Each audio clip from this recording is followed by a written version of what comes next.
29 mai 1914, le paquebot Empress of Ireland sombre suite à une collision avec un autre navire. Certaines personnes vont estimer le trou qui est fait dans le côté de la coque de l'Empress à 350 pieds carrés. Alors quand le Storstad frappe l'Empress of Ireland, il va détruire une cloison étanche qui est majeure entre les deux grandes chambres de chaudière. C'est vraiment le point le plus vulnérable de l'Empress of Ireland.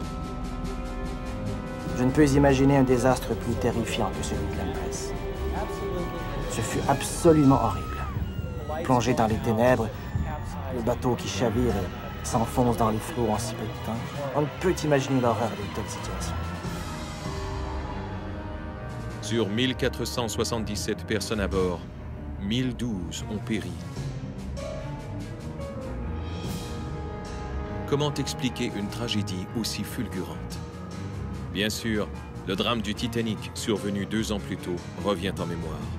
Le naufrage de l'Empress of Ireland assombrissait à son tour la glorieuse époque des luxueux navires transatlantiques.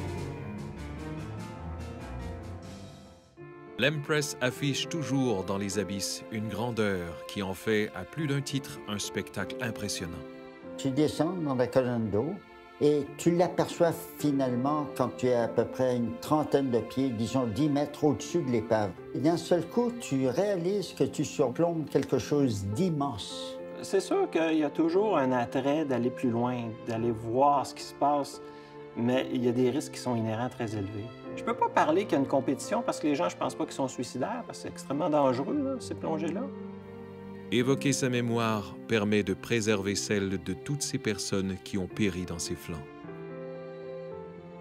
Captifs des profondeurs, condamnés à une lente et inéluctable dégradation, l'Empress of Ireland peut à tout le moins être sauvée de l'oubli.